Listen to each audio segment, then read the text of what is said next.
Shalom! Tudo bem? Vamos continuando mais um vídeo. Agora vamos falar a respeito do capítulo 12 do Evangelho de Mateus. Vamos fazer uma leitura, vamos fazer algumas análises, tanto quanto básicas, do nosso entendimento. Começamos então a partir do versículo 1. Naquele tempo, passou Jesus pelas searas em um dia sábado, e os seus discípulos, tendo fome, começaram a colher espigas e a comer. E os fariseus, vendo isto, disseram: Eis que os teus discípulos fazem o que não é lícito fazer no sábado. Ele, porém, lhes disse: Não tendes lido o que fez Davi, quando teve fome? Ele e os que com ele estavam? Como entrou na casa de Deus e comeu os pães da proposição, que não era lícito comer, nem aos que com ele estavam, mas só aos sacerdotes? Ou não tendes lido na lei que, os sábados, os sacerdotes do templo violam o sábado e ficam sem culpa? Pois eu vos digo que está aqui, quem é maior do que o templo. Mas, se vós soubesseis o que significa, misericórdia quero, e não sacrifícios, não condenareis os inocentes, porque o Filho do Homem, até do sábado, é Senhor. O nosso Salvador, em nenhum momento, e não existe nenhum relato bíblico onde ele tenha profanado o sábado. O que existe são interpretações dúbias, que dizem que ele havia profanado. Isso que não conhece a Escritura. Por exemplo, como estavam aqui desde o versículo 1, falando que os seus discípulos arrancavam espigas, e segundo o entendimento do fariseu, isso era a profanação do sábado. Isso não é. A lei não diz assim, a Torá não diz isso. Temos que nos alimentar. É uma série de coisas que nos é permitido fazer aos sábados, inclusive colher para comer. Mas existia uma lei desse tempo, lei de homens, que os fariseus, os escribas faziam, queriam cobrar das pessoas, e isso não é da Torá. Então eles desenvolviam, planejavam, faziam, executavam essas leis à parte completamente da Torá e exigiam ao povo que cumprissem isso. E, como eu falei, não está na Torá, não foi quebrado o Shabat. E aí o nosso Salvador também citou o que acontecia, que não acontece mais porque hoje não temos o templo em pé.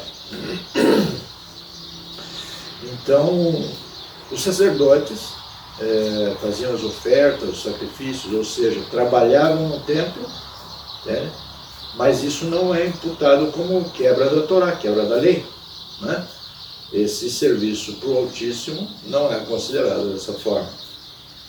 Temos que ler com muita cautela, com muito cuidado, antes de, por exemplo, sairmos falando por aí que o Salvador ele quebrou a Torá, ele violou a lei. Não, em nenhum momento, de nenhuma forma. Como saber isso? É muito simples, é muito fácil. É só ler a lei, só ler a Torá.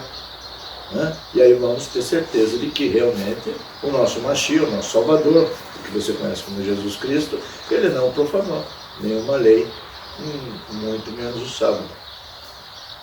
Se vamos em conversa de líderes religiosos dizendo que que ele aboliu, que já não precisa mais guardar o sábado, que isso e aquilo, ou, como diz a Igreja Católica, diz que tem autoridade para mudar o dia do descanso, igual que mudaram para o domingo, é muito complicado esse tipo de coisa. Ou realmente vamos nos guiar pelas Escrituras Sagradas,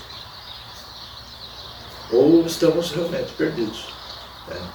A única guia que temos são as Escrituras. Não é a Igreja Católica, não são padres, não são pastores, igrejas evangélicas, que vão alterar e ditar novas leis para que nós venhamos a seguir. Não compete para eles de forma alguma. Isso são doutrinas de homens, temos que tomar muito cuidado, né? Temos que nos libertar, né, dessas doutrinas e seguir a palavra. Né?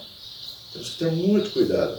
E continuamos a partir do versículo 9. Né? E partindo dali, chegou à sinagoga deles, e estava ali um homem que tinha uma das mãos mirrada. E eles, para o acusarem, o interrogaram, dizendo: é lícito curar nos sábados? E ele lhes disse: qual dentre vós será o homem que, tendo uma ovelha, se num sábado ela cair numa cova, não lançará a mão dela e a levantará? Pois, quanto mais vale um homem do que uma ovelha? É por consequência lícito fazer o bem no sábado? Então disse aquele homem: estende a tua mão. E ele a estendeu, e ficou sã como a outra. E os fariseus, tendo saído, formaram um conselho contra ele para o matar. Jesus, sabendo isso, retirou-se dali, e acompanhou uma grande multidão de gente, e ele curou a todos. E recomendava-lhes rigorosamente que não o descobrissem, para que se cumprisse o que fora dito pelo profeta Isaías, que diz: eis aqui o meu servo, que escolhi, o meu amado, em quem a minha alma se compraz. Porei sobre ele o meu espírito, e anunciará aos gentios o juízo. Quem são os gentios? E anunciará aos gentios o juízo. Não contenderá, nem clamará, nem alguém ouvirá pelas ruas a sua voz. Não esmagará a cana quebrada, e não apagará o morrão que fumega, até que faça triunfar o juízo. E no seu nome os gentios esperarão. Quem são os gentios? Os gentios são das nações? Sim, são das nações. E que mais? Né? Os gentios que se refere geralmente, não totalmente, não na sua totalidade, mas geralmente a Bíblia, especialmente o Novo Testamento, né, se refere às tribos perdidas da casa de Israel, né, para as quais veio o Mashiach, pois ele mesmo disse, o nosso Salvador, ele mesmo diz: eu vim para as tribos perdidas da casa de Israel. Né? Então, quem são esses gentios? Esses gentios nada mais são do que israelitas que se perderam nas nações, e hoje, isso não foi há 50 anos atrás e nem será no futuro, daqui 10 ou 20 anos. Né? Está acontecendo agora. Esses gentios são israelitas que foram para as nações há 2, 3 mil anos atrás, se perderam, se misturaram. Você pode ser um gentio da casa de Israel, né, que é um descendente, né, dos israelitas que se misturaram aos povos. E esses gentis está escrito aqui, no versículo 21. E no seu nome os gentios esperarão. Né? Por quê? Porque está profetizado, né, na Escritura Sagrada que ele viria, e os gentios estavam esperando essa oportunidade. Por quê? Né? Alguém muito importante, né, de uma religião mundialmente conhecido, mundialmente reverenciado, eu estive vendo um vídeo onde ele diz que não sabe por que o nosso Salvador veio e morreu, né? Não sabe por que o Criador o enviou ele para esse fim, né? Infelizmente, ele não pode dizer a verdade, porque se ele falar a verdade, todo esse castelo de igrejas cristãs se desmoronaria, né? O nosso Mashiach, ele veio como uma promessa, né? O que estava profetizado tinha que acontecer, ele tinha que vir. E por que ele veio? Porque as 10 tribos perdidas da casa de Israel, elas receberam do Altíssimo uma carta de divórcio. O Altíssimo, aquela história que eu já havia mencionado várias vezes nos vídeos anteriores, né? Quantas tribos são de Israel, que é o povo do Criador? São 12. Eles se dividiram, né? Um reinado da casa de Israel ficaram 10 tribos, e o outro reinado ficaram 2 tribos, né? Essas 10 tribos pecaram muito. As 2 tribos também pecaram, mas não pecaram muito. Então elas foram para a Babilônia, ficaram por 70 anos no exílio na Babilônia e depois regressaram a Israel, a Jerusalém. Essas 10 tribos, que é conhecido como Casa de Israel, né, elas receberam do Altíssimo como uma carta de divórcio, por causa que os pecados eram muitos.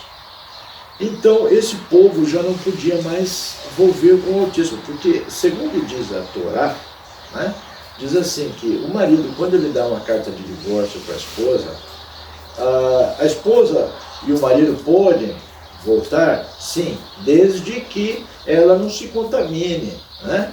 Ela não se profane com outros deuses, né? Com outras coisas assim. Então, ela poderia voltar. Já no caso das 10 tribos perdidas, né? Das 10 tribos de Israel, elas se perderam completamente, elas se profanaram, elas foram atrás de outros deuses. Então o Altíssimo deu uma carta de divórcio para elas e não poderiam voltar. Qual é a forma que o Altíssimo deu? Qual é a opção para que essas 10 tribos perdidas da casa de Israel possam voltar?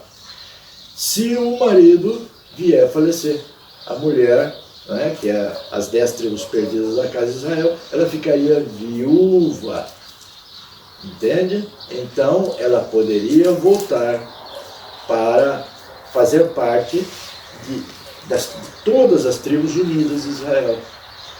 Então o nosso Mashiach morreu por essa questão, para que essas 10 tribos perdidas ficassem viúvas e pudessem voltar para o Criador. Essa é a explicação que o Papa, né, comentou que não, eu não sei por que o Salvador morreu. Foi por causa disso. Ele sabe o porquê, mas ele não vai falar, hein? Porque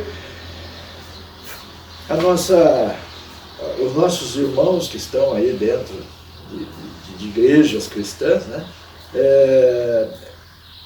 na mesma hora se conscientizariam. Opa, pera um pouquinho, então temos que voltar, né, para os israelitas, para os pactos. Sim, temos que voltar, né?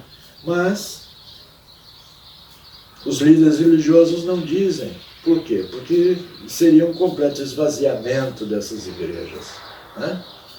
E é assim que funciona. E eles mantêm o povo enganado, né, que não saibam a verdade e não sejam libertos. Essa é a razão.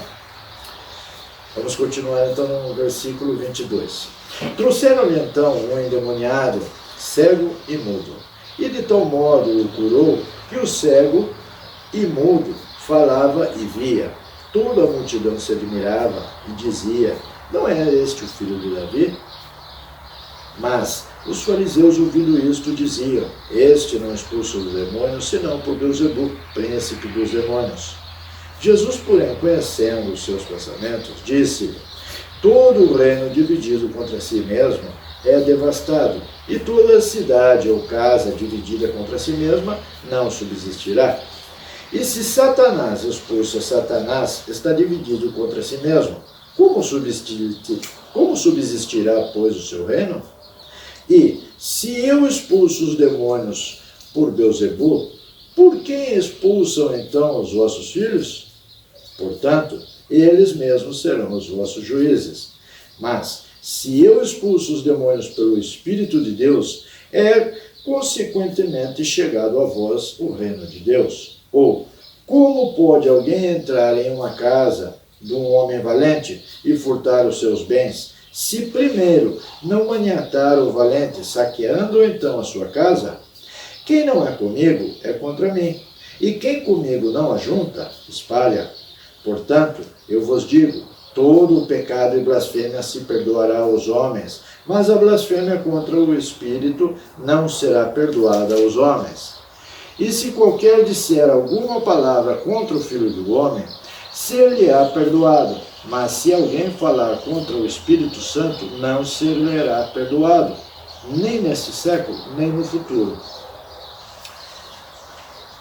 Aí o versículo 33. Ou fazer a árvore boa e seu fruto bom, ou fazer a árvore má e seu fruto mau.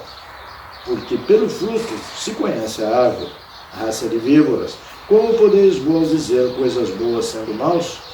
Pois do que há em abundância no coração, disso fala a boca.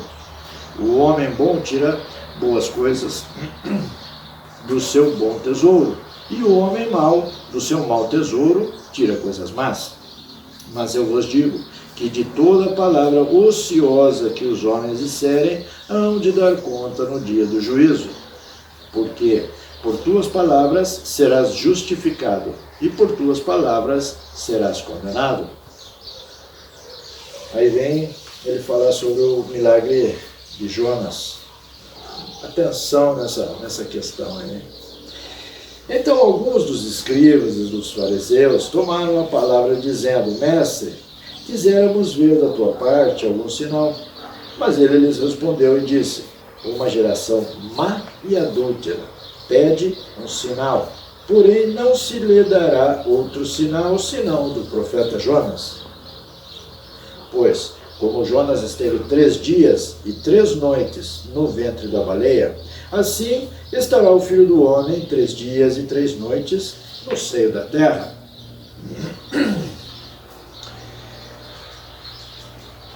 Creio que a maioria dos que estamos aqui são conscientes de que essa passagem está falando com respeito à morte do nosso Mashiach, do nosso Salvador, que ele ficaria 3 dias e 3 noites, né, morto.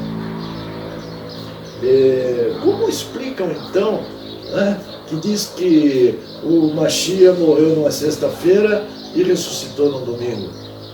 3 dias e 3 noites? Existe 3 dias e 3 noites nesse espaço de tempo? É mais um engano de doutrinas de homens, né? Pois o nosso Mashiach, ele faleceu numa quarta-feira e ele ressuscitou num sábado. Eu vou deixar um link aqui do canal O Reino, onde está bem explicado com relação a isso. E aprendemos de forma espetacular, né? Vamos saindo pouco a pouco desse engano. Foi por isso que o nosso Mashiach falou: 3 dias e 3 noites estará no seio da terra. E aí vamos encontrar essas verdades. E o engano que eu, por exemplo, estava metido por muitos e muitos anos. E com essas revelações a gente vai se libertando, né? Aí continua no versículo 41.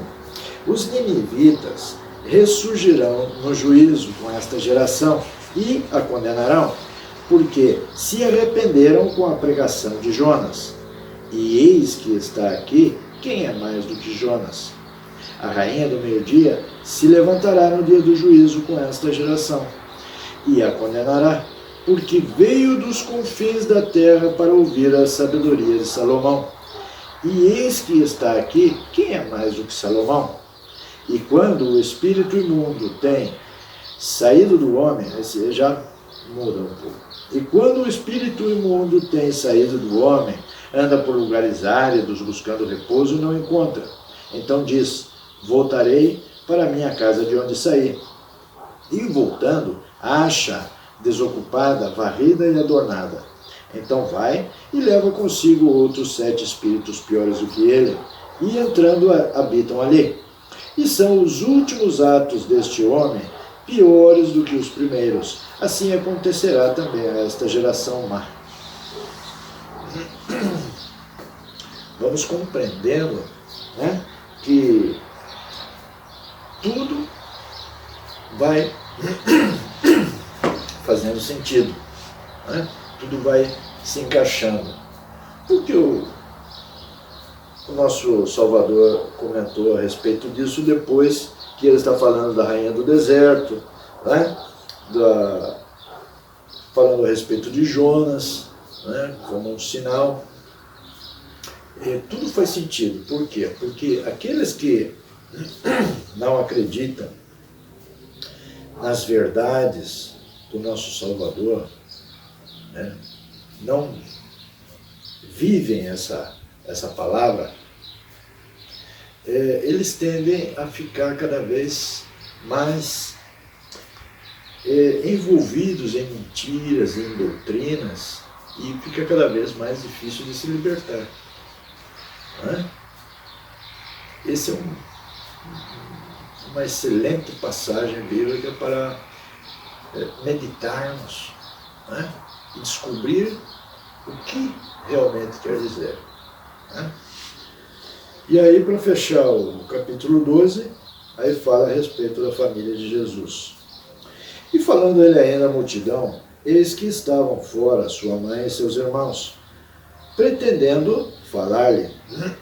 E disse-lhe alguém: eis que estão ali fora a tua mãe e teus irmãos, que querem falar-te. Porém ele, respondendo, disse ao que falara: quem é minha mãe e quem são meus irmãos? E estendendo a sua mão para os seus discípulos, disse: eis aqui minha mãe e meus irmãos. Porque qualquer que fizer a vontade do meu Pai que está no céu, este é meu irmão, irmã e mãe. Qualquer que fizer a vontade do meu Pai que estás nos céus. Qual é a vontade do nosso Criador, do nosso Pai? Qual é a vontade do Altíssimo? Está aqui. Torá, profetas, escritos. Essa é a vontade. Você já procurou saber qual é a vontade do Altíssimo? Em Lucas 6,46, outra vez, diz assim: por que me chamais Senhor, Senhor, e não fazem o que eu digo? E o que o Mashiach disse? Sempre diz, né?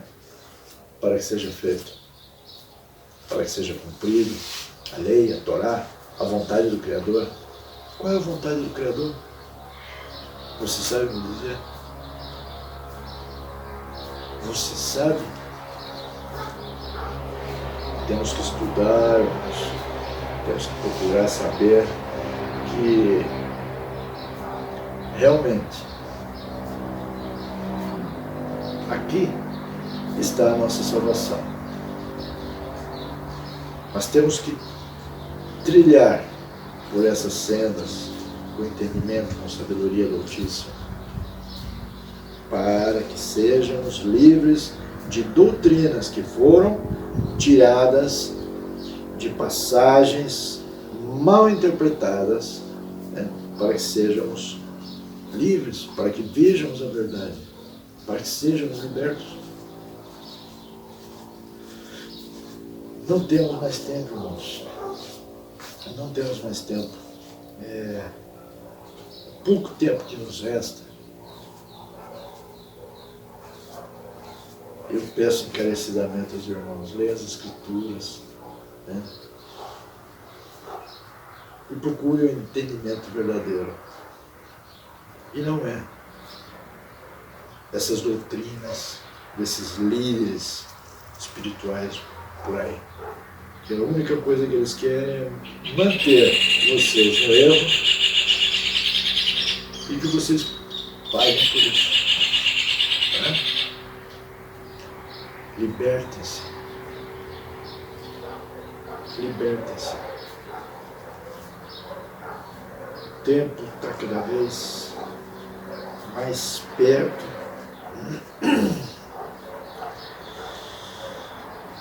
Mais perto do que possamos imaginar para o fim de todas as coisas.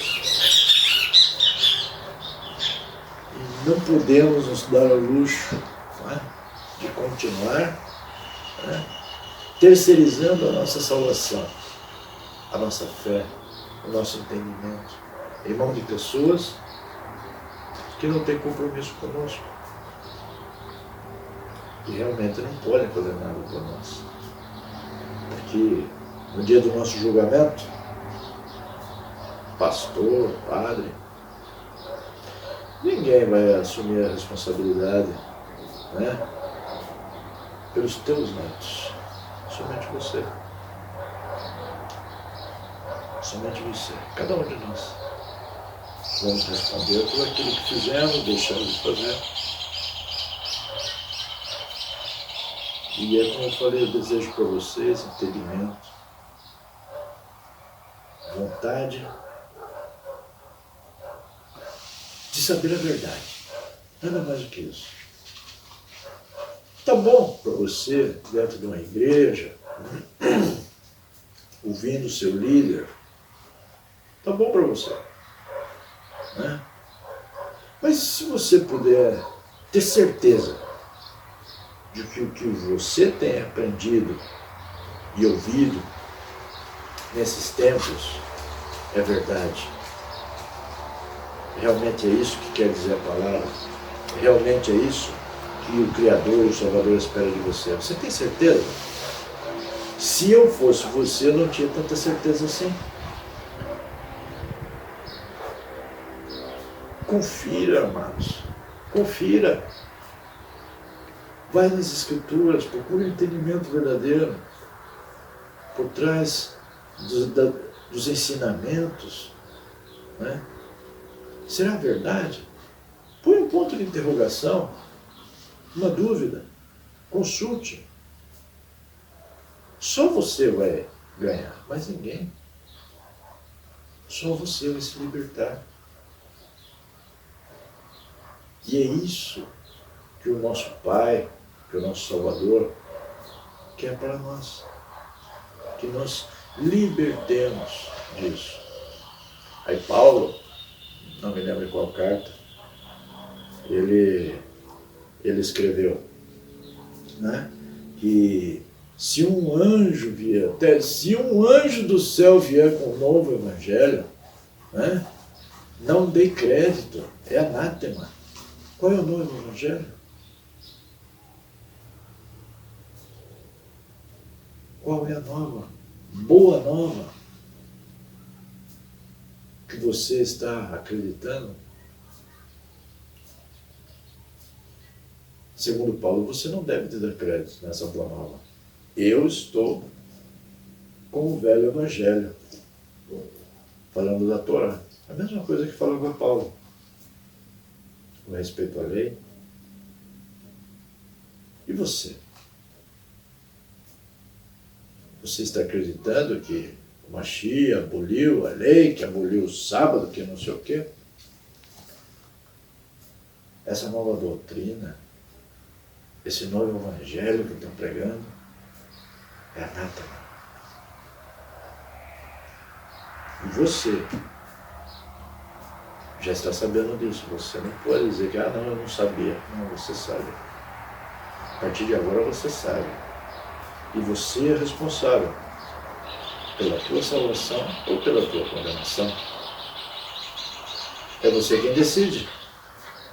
Está nas tuas mãos, meu irmão. Minha irmã. Tá bom? Eu desejo para vocês que o Altíssimo envie sobre vocês o Ruach Kadosh, o Espírito Santo, para que vocês possam se libertar, ser livres de doutrinas errôneas, que possam receber entendimento e compreender o que realmente o Altíssimo, seu Filho, espera de nós. Tá bom? Que o Altíssimo, através do seu Filho, abençoe grandemente cada um de vocês. É o que eu desejo nesse momento que estamos aqui, né, nessa festa da Sukkot, né? Estamos aqui na nossa Sukkah, cumprindo o determinado pelo Altíssimo, sendo obedientes. É a única coisa que o Altíssimo quer de nós. Obediência, fé. Fé e obras. É só assim, irmãos. Tá bom? Shalom, shalom.